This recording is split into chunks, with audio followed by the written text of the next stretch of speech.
Welcome to Fog Street Mysteries, where every story begins in shadows and every clue glows under a single street lamp. Step inside, the next case is already waiting. Don't forget to share thoughts.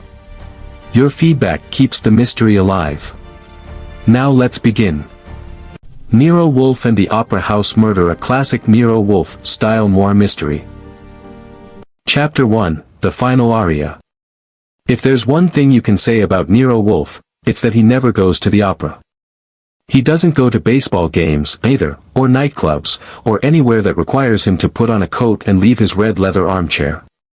Music, in Wolfe's opinion, is a distraction best tolerated only when it comes from a kitchen radio and doesn't interfere with dinner, which is how I found myself at the New Amsterdam Opera House on a rainy Thursday night instead of sitting comfortably in the brownstone with a bottle of beer and Fritz's latest masterpiece. Wolfe had sent me there on what he called a purely administrative nuisance. Translation, a favor for a client he hadn't yet decided to accept. The client was a wealthy patron of the arts who wanted Wolfe's opinion on a contract dispute involving the opera company.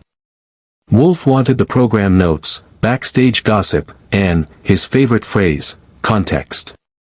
I was the context gatherer. The opera was La Regina Nera, heavy on tragedy, murder, and women dying beautifully in velvet gowns.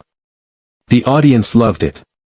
New York society was out in force, diamonds, tuxedos, perfume strong enough to knock over a taxi. I sat near the aisle, notebook in my pocket, wishing the soprano would hurry up and expire so I could go home. She did. Just not the way anyone expected. The final aria was bringing the house down. The soprano, Clara Bellini, internationally famous, famously temperamental, hit a note so high and clean it felt like it peeled the paint off the ceiling. The applause started before the orchestra finished the last chord. People were on their feet, screaming themselves hoarse. That's when someone backstage screamed louder. It didn't reach the audience, not at first. Applause can hide a lot of sins. But I was already halfway out of my seat, because I'd noticed something off just before the curtain call. Bellini had stepped back into the wings too quickly. No triumphant bow. No diva pause. Just gone. I slipped into the aisle and flashed a smile at an usher who was too busy clapping to object. Backstage smelled different, dust, grease paint, hot metal, and something sharp underneath. Bitter, almost sweet. Almonds, maybe. I made a mental note and kept moving. Bellini was on the floor near a prop table, her elaborate costume half unfastened, eyes open and unfocused. Her mouth was parted like she was still singing. A stagehand knelt beside her, white as sheet music. She just fell, he said. She just fell. People always say that. Nobody ever just falls in real life. A man in a dark suit pushed past me, flashing a badge. Police were already moving, quick and quiet, sealing doors without causing a panic. Someone important had decided this would be handled discreetly. I leaned against a crate and took it all in. A torn glove on the floor. A wine glass on a nearby table, barely touched. A folded sheet of music with a penciled note in the margin, crossed out hastily. And that smell again. The doctor arrived and did his best impression of concern. He pronounced her dead and suggested a heart attack. It was a nice, tidy explanation. Too tidy. Bellini was 38, fit, and famous for screaming at people who annoyed her. That kind of temperament usually keeps the heart in fighting shape. I left before anyone thought to ask me questions. Outside, the rain had turned Fifth Avenue into a mirror of lights and shadows. I flagged a taxi and gave the address Wolfe hated hearing most at night, West 35th, I said. And step on it. The brownstone was quiet when I got back. Fritz was in the kitchen, humming, badly, and Wolfe was in his office, vast and immovable, framed by the glow of his desk lamp and the faint, dignified scent of orchids drifting down from upstairs. He didn't look up. "You are late, Archie." "You're welcome," I said, shedding my coat.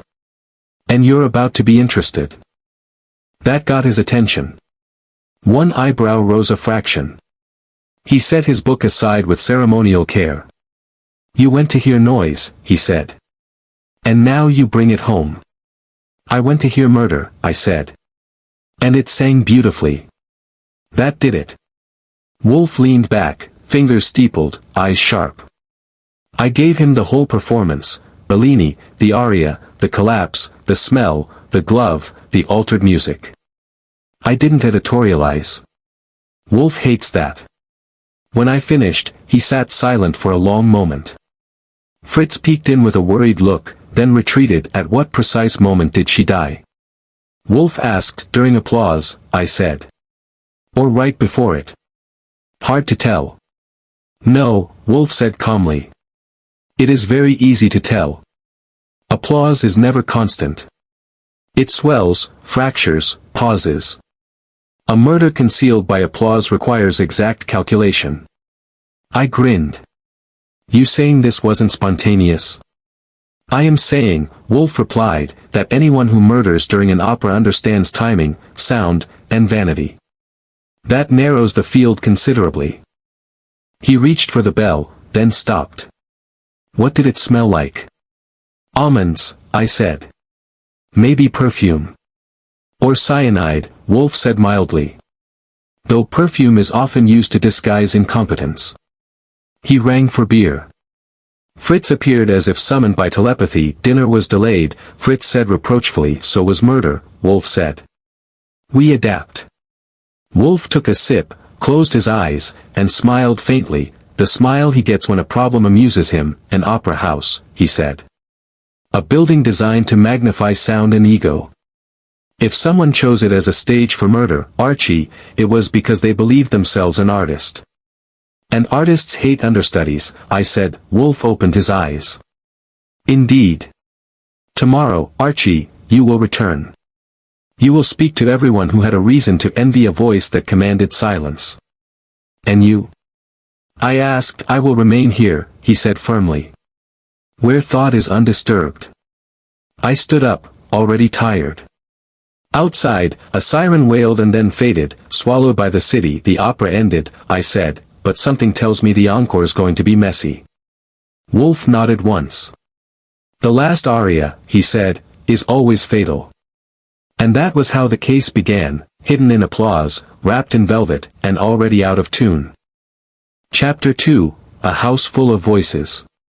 If you've never been backstage at an opera house in the morning, you should try it sometime, preferably when you've got nothing better to do, like visiting the dentist or reading the tax code for fun. The New Amsterdam Opera House at 10 a.m. looked like a glamorous woman in yesterday's lipstick, still impressive from a distance, but up close you could see the sweat, the smudges, and the panic. Stagehands in undershirts moved scenery like dockworkers. Musicians wandered around with cases and hangovers. A soprano's laughter floated down a corridor like a warning bell, and somewhere in that building, a killer had taken advantage of the one thing opera always provides, noise big enough to hide anything. That I checked in at the stage door with a guard who had the personality of a wet overcoat. Archie Goodwin, I said, flashing Wolfe's card like it was a federal badge. Here to ask a few harmless questions. He looked it over, decided I wasn't worth the trouble, and waved me through. The air inside smelled like dust, paint, perfume, and that faint bitter note I couldn't forget. I didn't mention it to anyone. Not yet. The trick with smells is they're like gossip. Once you say them out loud, everybody remembers them differently. That I started with the stage manager, because stage managers know everything and trust nobody. Her name was Marion Rook, and she wore a headset like a crown and a scowl like it was part of her salary. She met me near a stack of painted flats. You're the detective's boy, she said before I opened my mouth. I'm the detective, I told her. He's the genius. Her eyes flicked over me. What do you want? Last night, I said. The backstage layout. Who went where? And why Clara Bellini left the stage like she'd spotted a ghost. Marion's jaw tightened. Bellini was a star. Stars do what they like. Sure, I said. And sometimes they die doing it. That landed. Marion's fingers gripped her clipboard. She came off stage after the aria. Not the curtain call. That was unusual. She said she felt off. Did she say why? No, Marion's eyes darted briefly toward a hallway. But she asked for her assistant. Then she walked toward her dressing room, except she didn't get there. Who saw her? Marion hesitated, then rattled off names like she was reading a grocery list: Teddy Haynes, a stagehand; Vince Orsini, assistant conductor; Lila Marchetto, the understudy. And maybe Mr. Klein, she added, like that name tasted bitter. Klein. I asked. Otto Klein, she said. Patron. Money. Big ego. He thinks buying seats buys souls. I smiled. That's New York for you. Marion didn't smile back. Bellini and Klein argued yesterday. About the program. Program? She changed the order. Marion's voice lowered a notch. Insisted the aria be moved. Insisted the pause before it be longer. Like she wanted the timing different. Timing. Wolfe's favorite word. Why would she do that? I asked. Marion's face stiffened. Ask her. Oh, that's right. I left Marion with her headset and her grief, and followed the corridor toward the dressing rooms. That corridor had the right kind of shadows, narrow, deep, and full of echoes. Mid-century New York loved shadows. It was how the city kept its secrets warm. Outside Bellini's dressing room, a uniformed man stopped me. Not a stagehand, police. His badge read Sergeant Pulley. He looked like he'd been built for standing in doorways. No one inside, he said. I'm not here to redecorate, I told him. I'm here to talk. Talk to the inspector, he said. Which inspector? I asked sweetly. He sighed and nodded down the hall.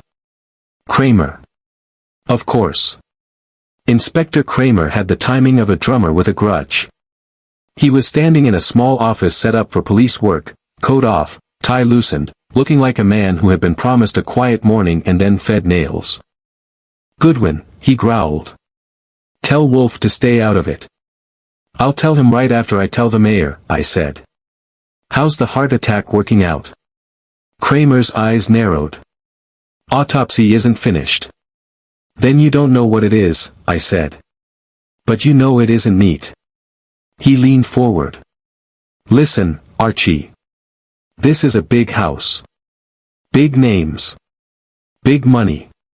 You snoop around and they'll start screaming about harassment. I'm not snooping, I said. I'm shopping. For lies. Kramer snorted. You find any? Working on it, I said. Who's in charge here besides the ghosts? Kramer jerked his chin. The director. Alessandro Vieri. He's in his office pretending he isn't sweating. Perfect, I said. That's my favorite kind of man. Vieri's office was on the second floor, overlooking the stage like a general watching a battlefield. Alessandro Vieri was tall, handsome in a cultivated way, and dressed like he was always 5 minutes from a magazine cover. His eyes were tired, though, tired in a way that suggested sleeping pills and worry. Mr. Goodwin, he said, standing quickly. I know who you are. Nero Wolfe, yes. His errand boy, I said. And his mouthpiece. Sorry about your soprano. Vieri's lips tightened. Clara was difficult. But she was incomparable. Incomparable people tend to collect enemies, I said. Who wanted her gone? He bristled. No one wanted her dead. That's not what I asked. Vieri exhaled sharply. There were tensions. Rivalries. Money. Clara demanded control. She threatened to walk away. She had an offer from Chicago. Ah, I said. A love letter from another city. That'll get knives out. There is also, Vieri hesitated, then seemed to force the words. A patron, Mr. Otto Klein. He funded this production. Clara refused one of his requests. What kind of requests? I asked. Vieri's gaze flicked to the door. Private. So private it might be lethal, I said. His jaw tightened. I won't accuse anyone. Not without proof. Good, I said. That leaves room for my job. As I was leaving, I noticed a stack of program sheets on his desk, freshly printed. One had a pencil change in the margins, rough and hurried. The same handwriting as the sheet I'd seen near Bellini's body. I couldn't be sure, but my instinct scratched. I didn't touch it. I'm not careless. I simply let my eyes do the theft. Next I found Lila Marchetto, the understudy. She was in a rehearsal room, stretching like a cat and humming softly. Lila was young, pretty, and the kind of talented that makes older stars nervous. She greeted me with a smile that didn't reach her eyes. I knew someone would come, she said. A detective. A journalist. A priest. Take your pick, I said. I can do all three if you give me a chair. She laughed, then sobered. Clara hated me. That's a start, I said. She thought I was ambitious. Lila's fingers tightened around a scarf. I was. I am. But hate doesn't mean murder. Sometimes it does, I said. Where were you when she collapsed? In the wings, she said quickly. Watching. Waiting. Like always. Anyone see you? She hesitated a fraction too long. Marion did. Teddy.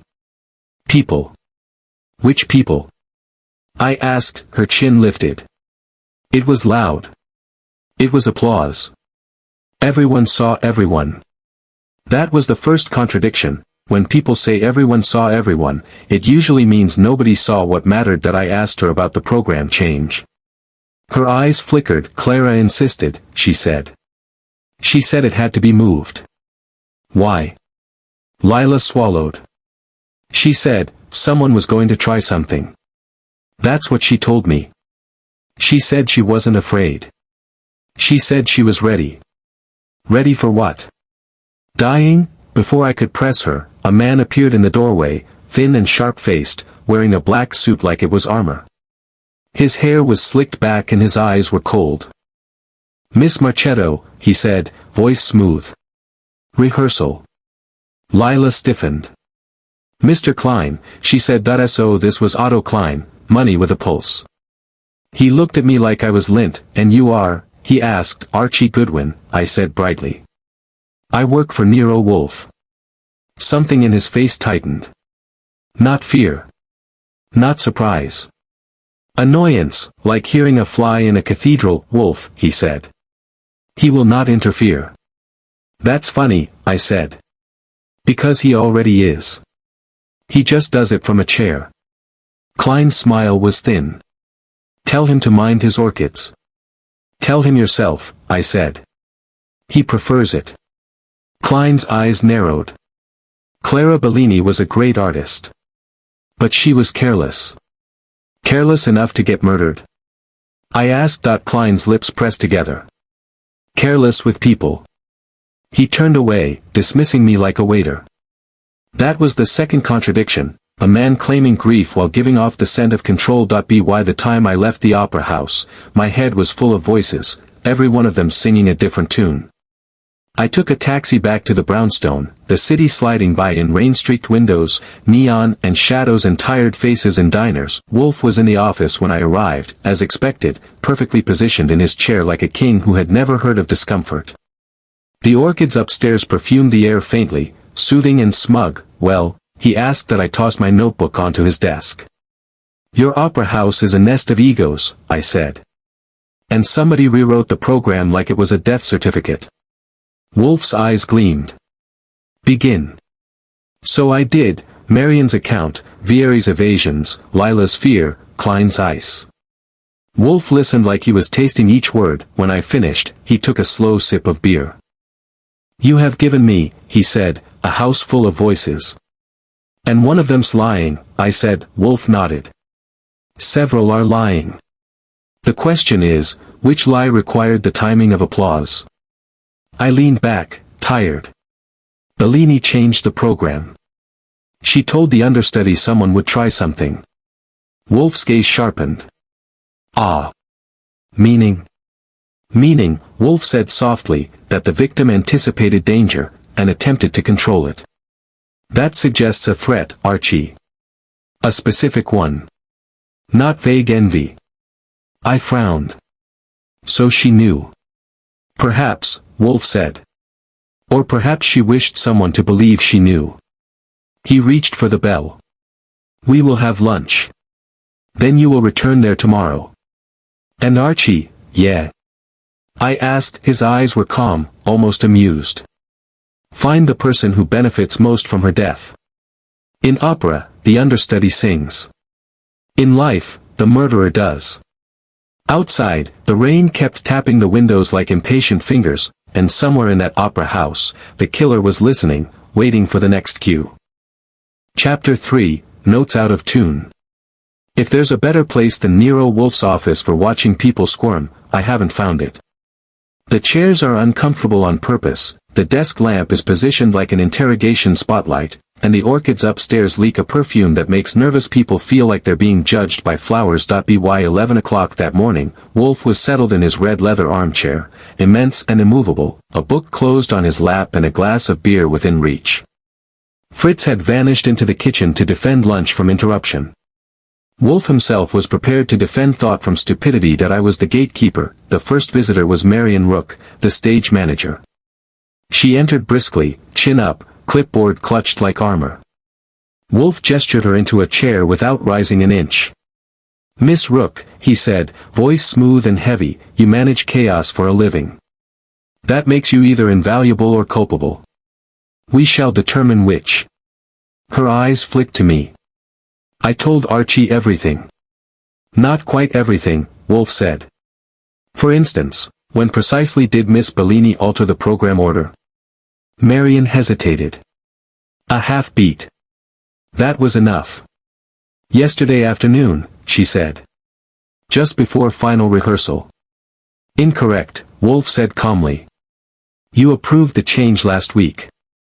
Yesterday, she altered it again. Marion stiffened. She wanted a longer pause. And you permitted it, Wolfe said. Why? Because she was Clara Bellini, Marion snapped. She got what she wanted. Indeed, Wolfe said. Until she did not. I watched Marion's fingers tighten on her clipboard. Wolfe thanked her and dismissed her before she could recover. When the door closed, Wolfe looked at me. She lies by omission, he said. She feared the alteration. Fear suggests anticipation. Anticipation of what? I asked. Of sound, Wolfe replied. And of silence. The next arrival was Alessandro Vieri, the opera director. He wore a tailored suit and exhaustion like a bad cologne. He sat gingerly, as if worried the chair might accuse him. Mr. Vieri, Wolfe said, you are an administrator. You survive by balance. Yesterday, balance failed. Vieri swallowed. Clara was unpredictable. Yet you indulged her, Wolfe said. Why? She threatened to leave, Vieri said quickly. She had an offer. Yes, Wolfe said. And she also threatened exposure. Vieri's head jerked up. Exposure of what? Wolfe shrugged slightly. That is your question to answer, not mine. Vieri's eyes darted toward me. She accused Otto Klein of coercion. Sexual? Wolfe asked mildly. Financial, Vieri said. She claimed he manipulated contracts. Paid singers to sabotage others. Did she intend to reveal this publicly? Wolfe asked. She said she would, Vieri whispered.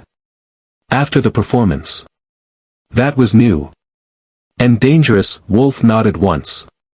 Thank you. You may go. Vieri left like a man who had just set down a heavy suitcase and realized it wasn't his. The third visitor was Lila Marchetto, the understudy. She wore a pale coat and nervous ambition. Her eyes were bright, too bright. Wolfe studied her as one might study an insect with wings. Miss Marchetto, he said, you are the most obvious beneficiary of Miss Bellini's death. Lila flinched. I didn't kill her. Perhaps not, Wolfe said. But you did envy her. Everyone did, she said. She was cruel. Cruelty is rarely fatal, Wolfe said. Timing is. He leaned forward slightly. Where were you during the final aria? In the wings, she said. Watching. Standing. Wolfe asked. Yes. Not seated. No, then how? Wolfe said softly. Did you not observe Mr. Orsini leave the conductor's podium? Her mouth opened. Closed. I don't remember, she said. You remember very well, Wolfe said. You remember because you noticed him. But admitting it would place you closer to the moment of death than you prefer. Lila's hands trembled. I only wanted my chance. Wolfe nodded. Ambition explains motive, not method. You may go. When she left, I let out a breath. She's scared. She should be, Wolfe said. Fear produces mistakes. The fourth visitor arrived late, Vince Orsini, assistant conductor. He smelled faintly of cigarettes and arrogance. He sat with a slouch that said he resented authority. Mr. Orsini, Wolfe said, you conduct silence more than sound. Orsini scoffed. I cue entrances. Precisely, Wolfe said. You cue pauses. Orsini's jaw tightened. What are you suggesting? I am suggesting, Wolfe said, that you were not where you claimed to be when the aria ended. I was at my post, Orsini said. Impossible, Wolfe said. You left it to retrieve a score. The stage log confirms it. Yet you told Mr. Goodwin you never moved. Orsini looked at me sharply. You said that log was routine. I said it was paper, I replied. Paper remembers. Orsini stood abruptly. This is harassment. Sit down, Wolfe said quietly. Orsini Saturday, your lie is small, Wolfe said. Which makes it interesting.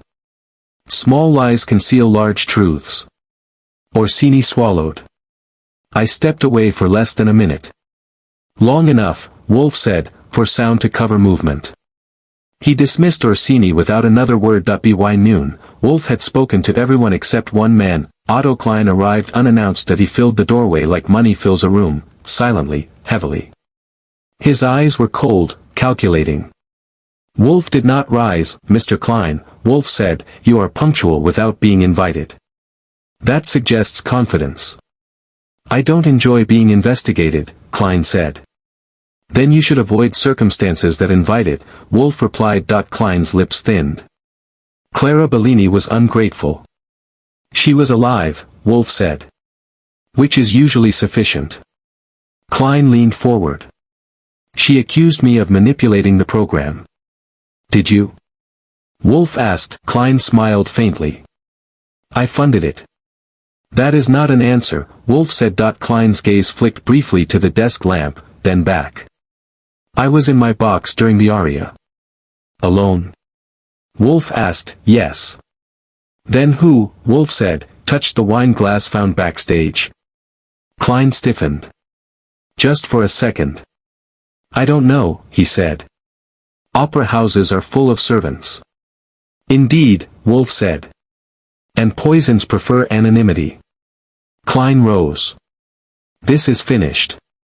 For you, Wolfe said calmly, perhaps. Klein left without another word. The room felt colder after he was gone. That I leaned against the desk. Okay, I said. Everybody's lying. But about different things. Exactly, Wolfe said. Which creates disharmony. He rang for beer. Fritz appeared, disapproving of the hour but loyal to ritual. Archie, Wolfe said, after a long sip, what did you observe that you have not yet reported? I frowned. The rehearsal log was altered. Different ink. Same handwriting. And? Wolfe prompted. And one singer was offstage longer than claimed, I said. But not the one who benefits most. Wolfe smiled faintly. Good. Then the murderer is intelligent. That night, a phone rang just after midnight. I answered. A whisper. Female. Shaking. They're watching me, the voice said. Clara was right. The silence, the line went dead. That I stared at the phone. Wolfe opened his eyes from his chair. That, he said, was a warning. To who? I asked. To us, Wolfe said. And to the killer, who has now made a mistake.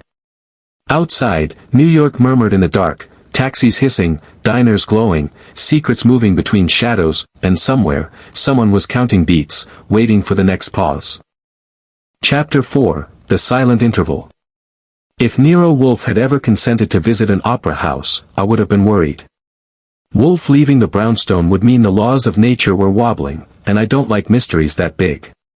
Fortunately, he stayed exactly where he belonged, ensconced in his red leather armchair, orchids perfuming the air upstairs, routine intact, mind razor-sharp. Which meant the legwork was mine. Wolfe had spent the morning reconstructing the murder the way a watchmaker reconstructs time, patiently, silently, and with contempt for anyone who thinks minutes behave themselves. By noon he had filled 2 pages with neat, merciless notes and summoned me with a look that meant I was about to get tired. "Archie," he said, "we have been deceived by sound." "That's not hard," I said. "New York deceives me with sound every day." This, Wolfe said, was more deliberate. He tapped the notes. "You will return to the opera house. During rehearsal. Observe movement, not music. Ignore applause. Seek silence." "Sure," I said. "I'll tell everyone to shut up for murder science." Wolfe's mouth twitched. "Do try to be subtle." I grabbed my coat and headed back out into the city. The rain had thinned to a mist, turning the streets into long gray mirrors. I caught a taxi and watched the brownstone slide by, thinking about pauses, those tiny dead spaces nobody notices because they're too busy listening for the next noise. The opera house was alive again, but differently. No tuxedos, no diamonds. Just musicians warming up, voices drifting, scenery shifting. Rehearsal noise isn't applause, it's fragmented, uneven, full of gaps, and gaps were exactly what Wolfe wanted. That I stationed myself backstage near the spot where Bellini had fallen. Same prop table. Same scuffed floor.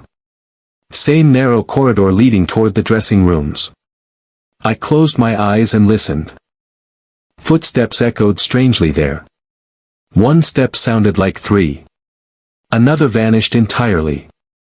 Sound didn't behave, it bent, pooled, disappeared. A stagehand named Teddy Haynes ambled over, chewing gum like it owed him money. He'd been on Marion's list the first day. "Mind if I ask you something?" I said. That he shrugged. "Everyone else has." "Where were you during the final aria?" I asked. "Moving flats," he said. "Right here." "You sure?" I asked. "Yeah." I waited. Silence stretched. He shifted. "Okay," he said. I stepped into the corridor for a smoke. "During the aria?" I said. "No," he said quickly. "During the applause." "Funny thing," I said. "From here, applause sounds like wind. From there," I nodded toward the corridor, "it sounds like nothing at all." His jaw tightened. So you could walk 10 feet without being heard," I said. "Which makes it a nice place to not be noticed." Teddy swallowed. "I didn't see anything." "Didn't say you did," I said. "Yet." I let him go and wandered farther back, closer to the orchestra pit. Musicians were tuning, scraps of sound, notes dying midair. Vince Orsini, the assistant conductor, stood near a music stand, pretending not to see me. "Mr. Orsini," I said pleasantly. "Mind walking with me?" He sighed and followed. "Wolfe thinks the murder didn't happen during applause," I said. "That's crazy," Orsini said. "That's when no one hears anything." "Exactly," I said. "Which is why it happened somewhere else." He stopped walking. "What do you mean?" "I mean," I said, "there was a pause. A natural one. Between cues. Between sound." Orsini stared at the floor. "There's always a pause. Not one people remember," I said. "Unless they were counting." That shook him. "Not enough to break, but enough to notice." "Who counts pauses?" I asked. "Conductors," he said quietly. "Stage managers. Anyone who cues entrances." "Anyone else?" I asked. Orsini hesitated. "Singers." I left him there and climbed the narrow stairs up to the catwalks. From above, the stage looked smaller, like a chessboard. I imagined Bellini moving across it, timing her steps to music that would cover her, and then silence swallowing her hold up. That's when I saw something I hadn't noticed before, a mark on the floor near the prop table. Not blood. Not scuff. Something cleaner. As if something had been placed there repeatedly and then removed. That I crouched and touched it. Slightly sticky. Back at the brownstone that evening, Wolfe listened without interrupting as I reported everything. Fritz served dinner with military precision, and Wolfe refused to be distracted even by veal that deserved applause of its own. When I finished, Wolfe sat back, eyes closed. Applause, he said, is an unreliable accomplice. You're saying the murder didn't happen then? I said. I am saying, Wolfe replied, that the killer exploited a moment no one thought significant enough to recall. He opened his eyes. A silent interval. Between what and what? I asked. Between expectation and fulfillment, Wolfe said. The pause before the aria. The breath taken before sound. I frowned. That pause is short. Short is sufficient, Wolfe said. If prepared. The phone rang. That I answered. Same female voice as the night before. More frantic. They're closing in, she whispered.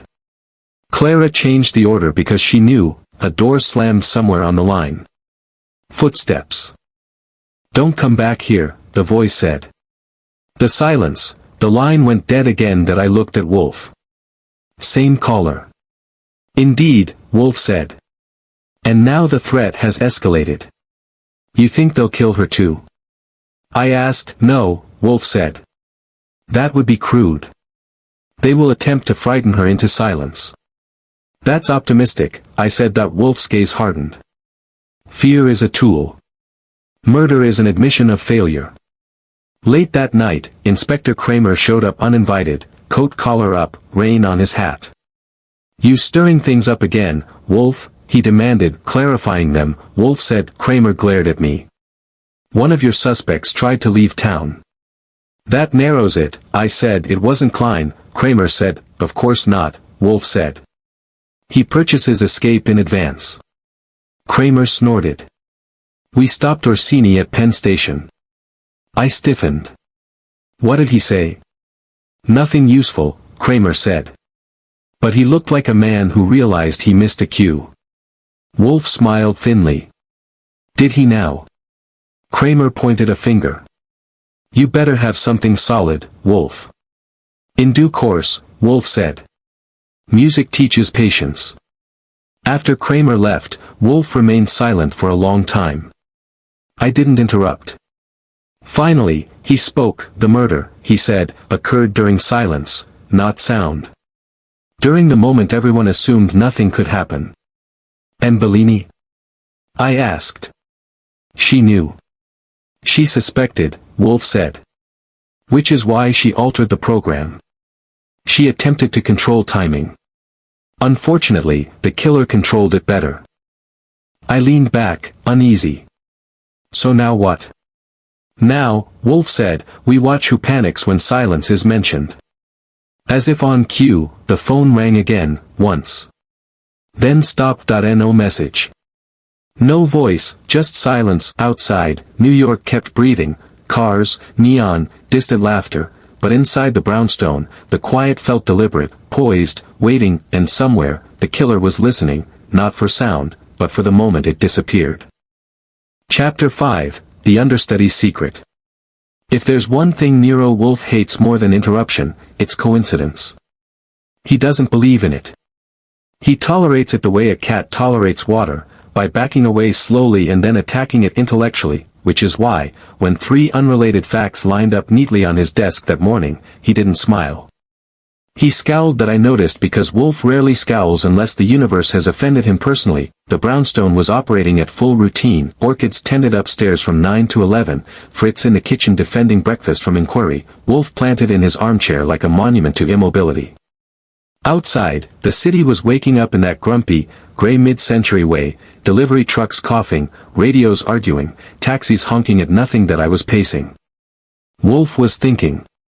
That's our usual division of labor, Archie, Wolfe said at last. Tell me again about Miss Marchetto. Lila? I said. Young, talented, scared stiff, and next in line for sainthood or scandal. Take your pick. She benefits most, Wolfe said. Sure, I said. Understudy becomes star. That's opera math. Yet, Wolfe said, she did not plan this murder. I stopped pacing. You sure? Yes, Wolfe said calmly. Her ambition lacks patience. This required rehearsal. That word again that I Saturday, then what's her secret? Wolfe's eyes flicked to me. You will discover it. I will deduce it. Perfect, I said. I'll bring the dirt, you bring the broom. I headed back out into the city with Wolfe's quiet certainty humming in my ears. The opera house was closed that morning, so I improvised, diner coffee, telephone calls, and one visit Wolfe would never approve of. Lila Marchetto lived in a modest walk-up on the west side, the kind of building where ambition climbs faster than the elevator. I buzzed her apartment. No answer. I buzzed again, footsteps. A chain rattled. The door opened a cautious inch. Mr. Goodwin, she said. You shouldn't be here. Story of my life, I said. May I come in before the hallway starts listening? She hesitated, then opened the door. The apartment was neat, sparse, and full of sheet music stacked like unslept dreams. A single photograph sat on the piano, Lila and Clara Bellini, smiling stiffly. You admired her, I said. I feared her, Lila replied. There's a difference. Saturday, Clara changed the program because she expected trouble. Lila's hands trembled. She was being blackmailed. That was new. By who? I asked. Lila shook her head. Not money. Control. Someone wanted her to sing a certain way, at certain times. To prove influence. Otto Klein, I said. She flinched. He funded everything. He controlled contracts, careers. Clara threatened to expose him. And you? I asked. She offered me protection, Lila said quietly. She said if anything happened, I was to go to Nero Wolfe. My eyebrows rose. She knew Wolfe. She knew of him, Lila said. She said he understood silence. That sent a chill down my back. Why didn't you come forward sooner? I asked. Because, she said, Clara also told me something else. What? That the person who would kill her wasn't the one who hated her most, Lila whispered. But the one who needed perfect timing. I leaned back. You didn't kill her. No, she said fiercely. But I know who trained the orchestra when to breathe. Before I could press her, there was a knock at the door. 3 sharp raps. Lila went pale. I moved fast, opening the door myself. That it was Teddy Haynes, the stagehand. He looked nervous and out of place. Lila, he said, then saw me. Oh. Morning, I said. What brings backstage talent to the cheap seats? He swallowed. I was told to bring something. What something? I asked. That he held out a small envelope. Clara gave this to me. Said if anything happened. Lila snatched it. Her hands shook as she opened it. Inside was a folded page of sheet music. Not notes, notations. Timing marks. Pauses circled in red pencil. Wolfe would love this. Teddy backed toward the stairs. I don't want trouble. Too late, I said gently. You've been in it since applause. He fled. Lila stared at the page like it might start singing. She knew, she whispered. She marked the silence. I took the page. I'm taking this to Wolfe. She nodded. Please. Back at the brownstone, Wolfe accepted the sheet like a sacred text. He studied it for a long time, eyes moving, fingers steepled. This, he said finally, is rehearsal. Meaning? I asked. Meaning, Wolfe said, that someone trained the timing of absence. The murderer prepared silence as carefully as sound. I grinned. You like it? I detest it, Wolfe said. But I admire competence. Fritz entered then, wiping his hands on a towel. Lunch, he announced. Wolfe waved him away without looking up. a sacrilege that made Fritz freeze. Wait, Fritz said. One thing. Wolfe looked up. Fritz rarely interrupts without reason. The night of the performance, Fritz said slowly, someone telephoned. Asked if you were home. That happens, Wolfe said. They asked about your schedule, Fritz continued. Your routines. Very politely. Wolfe went still. That, he said softly, is most interesting. I frowned. You think the killer checked your habits? Or feared them, Wolfe said. Either is flattering. The phone rang again. Once, Wolfe didn't answer it. Archie, he said, the murderer is not merely musical. They are methodical. They rehearsed not only the act, but the aftermath. So what now? I asked. Now, Wolfe said, eyes gleaming, we allow them to believe the understudy is the focus. I blinked. You want to use Lila as bait? As tempo, Wolfe corrected. She will provoke movement. That's dangerous, I said. Yes, Wolfe agreed pleasantly. Which is why you will supervise. That night, the city pressed close to the brownstone, sirens, footsteps, shadows stretching across brick. I sat by the window, restless. Upstairs, orchids breathed quietly. Downstairs, Wolfe sat serene, certain. Wolfe, I said, you're sure now? Yes, he said. You know how it was done? Yes. Know who? I asked. Wolfe lifted his beer. In time, he said. The final movement has not yet begun. Outside, somewhere between sound and silence, a killer adjusted their timing, unaware the orchestra was no longer following their lead. Chapter 6, Dress Rehearsal for a Killer. If Nero Wolfe ever enjoyed theatrics, he hit it well. He despised melodrama, distrusted coincidence, and regarded surprise as a flaw in planning. Yet on Thursday afternoon he orchestrated a performance that would have made the New Amsterdam Opera House jealous. That he called it a discussion, that I called it a trap with good manners. By 4 o'clock the brownstone was tense in that peculiar Wolfe way, quiet, orderly, and humming underneath like a held breath. The orchids upstairs had been tended precisely on schedule. Fritz had been instructed to prepare coffee but not serve it until summoned, which meant something serious was coming. Wolfe sat planted in his red leather armchair, massive and immovable, looking as calm as a judge who already knows the verdict. My job was usher. The suspects arrived one by one, each reacting to the room differently. Marion Rook entered stiff-backed and alert, clipboard absent for once. Alessandro Vieri came next, sweating despite the cool air, his charm dialed too high. Vince Orsini slouched in with cigarette nerves he pretended not to have. Lila Marchetto arrived pale but composed, ambition and fear wrestling behind her eyes. Otto Klein arrived last, uninvited as always, expensive coat, expensive confidence, expensive contempt. Inspector Kramer hovered near the doorway, pretending he wasn't interested. He was interested. Wolfe waited until everyone was seated, on those deliberately uncomfortable chairs, and then cleared his throat. Ladies and gentlemen, he began, voice rich and deliberate, you have been summoned not for accusation, but for clarification. Klein snorted softly.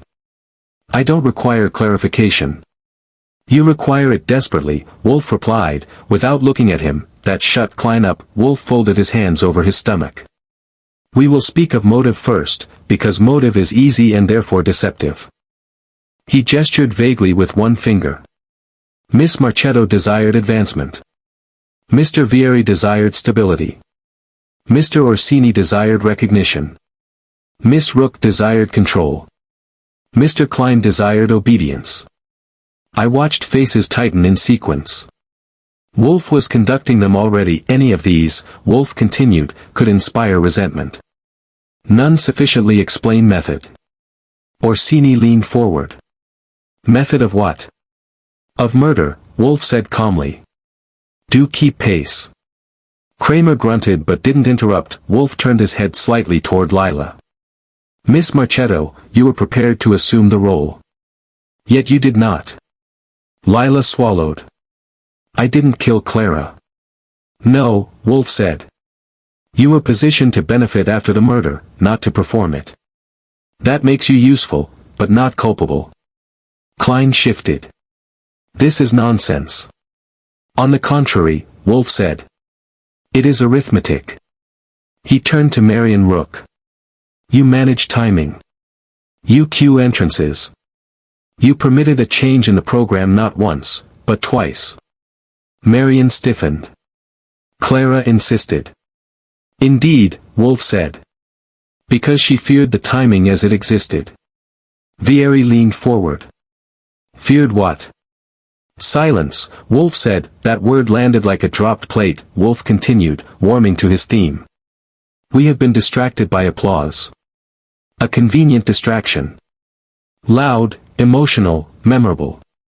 But murder does not require noise. It requires opportunity. He fixed Orsini with a stare. Tell me, Mr. Orsini, how long is the pause before the final aria?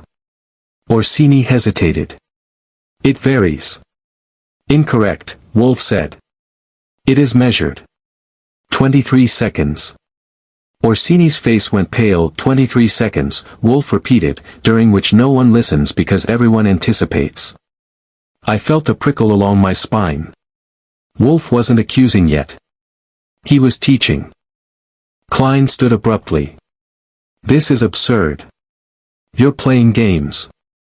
Sit down, Wolfe said mildly. Klein did not. Wolfe turned his head toward him at last. Mr. Klein, you finance art. You do not understand it. Art obeys structure. Timing. Discipline. You confuse influence with mastery. Klein's jaw tightened. You think I killed her? I think, Wolfe said, that you underestimate patience. That hit harder than any accusation. Klein Saturday. Wolfe folded his hands again. The murder did not occur during applause. It occurred during a pause so insignificant that no one remembered it, except the one who prepared it. Vieri whispered, prepared it how? Wolfe smiled thinly. By rehearsal. I leaned forward. Meaning someone practiced where people would be looking, and where they wouldn't. Precisely, Wolfe said. Kramer cleared his throat. Wolfe, you've got theory. Where's proof? Wolfe inclined his head. In preparation. He nodded at me. My cue that I stood and placed the marked sheet music on the desk. Red pencil circles around pauses. Notations in the margin. Clara Bellini made these, I said. She was counting silence. Lila gasped softly. Marion stared. Orsini wouldn't look at it, and this, Wolfe said, was not done in a moment of panic. It was rehearsed. Klein's voice was icy. You're still guessing. Am I? Wolfe said. Tell me, Mr. Klein, why did you inquire about my schedule the night of the performance? Everyone turned to Klein. That he smiled tightly. Courtesy. Lies, Wolfe said gently, should be minimal. You wish to know whether I would attend the opera. You wish to know whether I would hear. Klein stood again. This is over. Not yet, Wolfe said. The phone rang, once, then stopped. That a hush settled over the room. Wolfe did not move. There, he said softly, is the error. What error? Kramer demanded. The murderer, Wolfe said, is accustomed to cues. Signals. They expected something to happen just now. I felt it too, that wrongness, like a missed beat. Archie, Wolfe said, go upstairs. I didn't ask why. I took the stairs two at a time. Halfway up, I heard it, a soft thud near the front door. Then footsteps retreating. That I raced back down. The door was ajar. A small envelope lay on the mat. Inside, a torn scrap of costume fabric, faintly scented, almond and something sharper. Wolfe examined it without touching. His eyes gleamed. Poison, Kramer said. Delivery system, Wolfe corrected. Applied, not ingested. Lila covered her mouth. Marion sank into her chair. Klein looked around, calculating. Orsini looked trapped. Wolfe leaned back, satisfied. Ladies and gentlemen, the rehearsal is complete. You know now, I said quietly. Yes, Wolfe said. I know. Kramer stepped closer. You ready to name him? No, Wolfe said. Not yet. Kramer bristled. Damn it, Wolfe, the final performance, Wolfe said, requires an audience. He looked at me. Tomorrow night, he said, we will provide one. Outside, the city was settling into night, diners lighting up, taxis prowling, shadows stretching long and patient, and somewhere, the killer realized the tempo had changed, and that the next cue might be their last. Chapter 7, Encore of Deceit. By the time Nero Wolfe tells you to lock a door, you don't ask which one. You just do it and hope the hinges are on your side. The brownstone had that expectant hush it gets before something decisive, like the pause before a downbeat. Upstairs the orchids were breathing softly, smug and impartial. Downstairs the office lamp burned steady and unforgiving, the chairs arranged like witnesses who knew they were going to be uncomfortable for a reason. Wolfe sat planted in his red leather armchair, a mountain that had decided to move the weather. Archie, he said, not looking at me, we are ready. That was my cue to fetch the last piece of the puzzle, the one that would either sing or squeal. I went out into the city with the taste of strong coffee in my mouth and the sense that time had shortened its leash. New York at dusk is honest in a crooked way. Diners glow like confessionals, taxis hiss past like gossip, and every shadow looks like it knows something you don't. I took a cab to the opera house, where the evening rehearsal was already underway. No tuxedos, no applause, just work. That suited me fine that I didn't go backstage first. I went to the wardrobe room. The wardrobe mistress, Etta Bloom, had the look of a woman who'd stitched 1,000 seams and heard twice as many lies. I showed her a smile and a badge-shaped piece of confidence. Quick question, I said. Clara Bellini's final costume, where is it? Etta's eyes narrowed. Police took some things. Not what I'm looking for, I said. I want the lining. She frowned. The lining? Yeah, I said. The part nobody sees unless they're looking. That got me a long look and a shrug. Over there, she said, pointing. We salvaged what we could. The costume hung limp on a rack, beautiful even in death. I slipped on gloves and checked the seams. There it was, subtle, careful, almost affectionate. A faint discoloration along the inside edge where fabric meets skin. Not enough to notice unless you knew to look. Enough to carry something wicked if applied correctly. That I clipped a sample, sealed it, and thanked Etta with the kind of smile that buys silence. Next stop was the music library. I didn't need the librarian, I needed the wastebasket. People throw away truths when they're done with them. I found what I was looking for under a stack of discarded programs, another page of annotated music, torn in half, red pencil circling pauses, the same hand, the same urgency, rehearsal notes, practice that I left before anyone decided to practice questions on me. Back at the brownstone, the suspects were assembled again, Marion Rook stiff as a metronome, Alessandro Vieri pale and precise, Vince Orsini wound tight, Lila Marchetto quiet and watchful, Otto Klein polished and poisonous. Inspector Kramer stood near the door, pretending to be furniture. Wolfe waited until I handed him the sealed envelope. He did not open it. He did not need to. His eyes warmed with satisfaction like a man who has just remembered the punchline to a joke the room isn't ready for. Ladies and gentlemen, Wolfe began, we have reached the point where deceit must repeat itself, or fail. Klein scoffed. This is theater. Indeed, Wolfe said. And the encore. He nodded at me. I placed the costume sample on the desk, still sealed. This, I said, came from the lining of Miss Bellini's costume. Orsini's eyes flicked to it. Just a flick. Enough. Wolfe's gaze followed mine and pinned Orsini like a butterfly. Mr. Orsini, he said, you understand application. Orsini bristled. I conduct. You cue, Wolfe corrected. You prepare. You ensure entrances are precise. You understand the power of a touch at the correct moment. That's a stretch, Orsini snapped, is it? Wolfe asked mildly. You left your podium during rehearsal. You were seen near the wardrobe area. You lied about it. Orsini's jaw worked. So did others. Yes, Wolfe agreed. But not with your discipline. Marion leaned forward. Are you accusing him? No, Wolfe said. I am instructing him. Klein laughed sharply. You have nothing. Wolfe turned to him. On the contrary, Mr. Klein. You financed nothing but opportunity. Klein's smile thinned. Careful. Wolfe's eyes were calm. You attempted control through influence. Someone else used technique. Lila spoke then, quietly. Clara said the killer rehearsed. Wolfe inclined his head. She was correct. I slid the torn rehearsal page onto the desk, aligning it with the earlier one. The fit was exact. Practice makes perfect, I said. And someone practiced where to stand when silence fell. Orsini stood. This is insane. Wolfe lifted a hand. Sit. Orsini did not, then leave, Wolfe said. And confirm everything. Orsini hesitated. The room held its breath. He bolted. Archie, Wolfe said that I was already moving. Orsini didn't make it past the front door. Kramer and I caught him on the stoop, his shoes skidding, his breath ragged.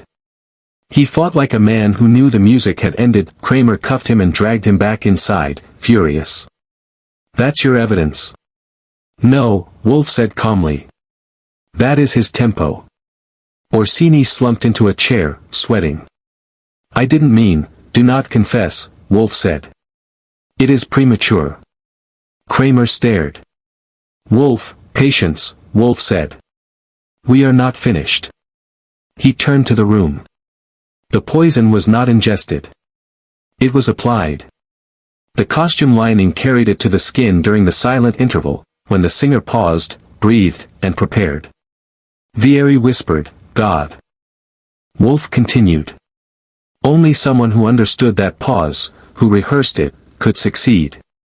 Klein sneered. You're still guessing. Wolfe smiled thinly. You taught him confidence. He supplied competence. Klein's face darkened. Watch yourself. Archie, Wolfe said that I locked the door. That sound, the click of the bolt, changed the room. You could feel it, like the sudden absence of music. Wolfe leaned forward, finally. One of you will attempt to destroy the remaining evidence tonight. You will fail. Silence stretched. Then Marion spoke, voice shaking. What evidence? Wolfe's eyes flicked to the lamp, to the desk, to the sealed envelope. The proof that practice preceded opportunity. Lila looked at Orsini, tears bright. You counted the beats. Orsini stared at the floor. I counted everything. Wolfe rose an inch in his chair, a movement so small it carried weight. Tomorrow, he said, we will complete the explanation. Tonight, consider your choices. Kramer hauled Orsini up. You're coming with me. As they left, the city pressed close to the windows, horns, laughter, the clink of dishes from a diner down the block. Ordinary noise, hiding extraordinary fear. Wolfe rang for beer. Fritz appeared, relieved to serve something that didn't involve secrets. That I leaned against the desk. You ready to finish it? Wolfe took a measured sip. The final movement requires clarity. And an audience, I said. That he nodded. Precisely. Outside, somewhere between sound and silence, the truth was clearing its throat, ready to sing. Chapter 8, The Last Curtain. There's a particular kind of quiet that settles over Nero Wolfe's office when he's ready to talk. It isn't silence exactly, New York never grants that, but it's a tightening of the air, as if the room itself has decided to listen. That morning, the brownstone was immaculate. The orchids upstairs had been tended with religious precision, their faint perfume drifting down like an impartial jury. Fritz had served breakfast and withdrawn. Wolfe sat in his red leather armchair, vast, serene, and prepared to end things. Inspector Kramer arrived on time, which for him counted as a miracle. The remaining suspects were ushered in, subdued now, their confidence worn thin. Vince Orsini sat nearest the desk, pale and exhausted, a man who had run out of exits. Otto Klein sat stiff-backed, expensive as ever, eyes sharp and hostile. Marion Rook and Alessandro Vieri hovered on the edge of collapse. Lila Marchetto sat very straight, hands folded, as if afraid that movement itself might incriminate her. Wolfe let them wait that he always does. It reminds people that time belongs to him. Ladies and gentlemen, Wolfe began at last, his voice calm and deliberate, we are here to conclude a matter that has been unnecessarily prolonged by vanity. Klein snorted. I assume this is where you perform. On the contrary, Wolfe said. This is where I explain. Performance is for amateurs. He shifted his gaze to Orsini. Mr. Orsini, you are a musician. You understand structure. Orsini said nothing. An opera, Wolfe continued, is not merely sound. It is expectation. The audience leans forward before a note is sung. They inhale. That inhalation is silence, brief, unnoticed, and perfectly timed. I leaned against the desk, watching faces tighten as Wolfe spoke. Clara Bellini, Wolfe said, recognized that someone intended to exploit that silence. She altered the program to disrupt the plan. Unfortunately, the plan was already rehearsed. Orsini's fingers curled into fists. Wolfe turned slightly. The poison was applied to the lining of her costume, subtle, effective, undetectable in the noise of backstage chaos. It required proximity, precision, and patience. Kramer nodded grimly. And opportunity. Which, Wolfe said, was created by a man who controlled pauses. He looked directly at Orsini. You rehearsed the timing. You knew when no one would be listening. You applied the poison during the silent interval, when Miss Bellini stepped back, drew breath, and prepared to sing. Orsini's voice cracked. I didn't mean to kill her. No murderer does, Wolfe said mildly. You intended to frighten her into submission. But poison does not negotiate. Klein leaned forward. This is absurd. You're letting him take the fall. Wolfe's eyes flicked to him. Mr. Klein, you provided motive and pressure. You did not provide method. Klein's lips thinned. I controlled her career. Yes, Wolfe said. And underestimated her resistance. You also underestimated Mr. Orsini's ambition. Orsini laughed bitterly. He promised me a future. Klein exploded. You failed. Kramer stepped forward, hand on his badge. That's enough. Wolfe raised a finger. One more point, Inspector. Kramer paused. The proof, Wolfe said, lies not only in the costume lining and the rehearsal notes, but in the lie about position. Mr. Orsini claimed he never left the podium. Yet multiple witnesses place him backstage during the critical pause. Orsini sagged. I was counting, he whispered. I counted everything. That, Wolfe said, was your undoing. Silence fell, real silence this time. No applause. No expectation. Just the truth, standing naked in the room. Kramer moved in. Vince Orsini, you're under arrest for the murder of Clara Bellini. Orsini didn't resist. He looked relieved, in a way. As Kramer cuffed him, Klein rose, fury blazing. You can't prove my involvement, Klein snapped. Wolfe inclined his head. You are correct. Influence is rarely prosecutable. It is merely corrosive. Klein stormed out, his power diminished, his control shattered. Marion Rook sank into a chair, trembling. Vieri wiped his face with shaking hands. Lila closed her eyes, tears slipping free at last. When they were gone, the room felt suddenly larger, emptier. Kramer lingered. You're a pain, Wolfe. I strive for excellence, Wolfe replied. Kramer nodded once and left. That I poured myself a glass of water and leaned back. That was neat, I said. Cold. Surgical. Wolfe reached for the bell. Justice, he said, should be unemotional. Fritz appeared, as punctual as fate, and delivered beer. Wolfe took a long sip and sighed, a satisfied sound. Bellini tried to fight timing with timing, I said. Almost worked. Almost, Wolfe agreed. But fear disrupts precision. I looked around the office, the desk lamp glowing, the shadows behaving themselves, the orchids judging silently from upstairs. Funny thing, I said. All that noise. All that music. And it came down to a pause nobody noticed. Wolfe smiled faintly. The most dangerous moments are those we assume are empty. I stood and stretched. Outside, the city was moving again, taxis, diners, the steady hum of life resuming its rhythm. The opera's over, I said. Yes, Wolfe replied, settling deeper into his chair. The killer is in custody. The patron is diminished. And my routine remains intact. He rang the bell once more. Beer, Archie? He asked that I grinned. Encore? Wolfe closed his eyes. Absolutely not. And with that, the curtain fell, not to applause, but to something far more satisfying, order restored, silence understood, and Nero Wolfe exactly where he belonged.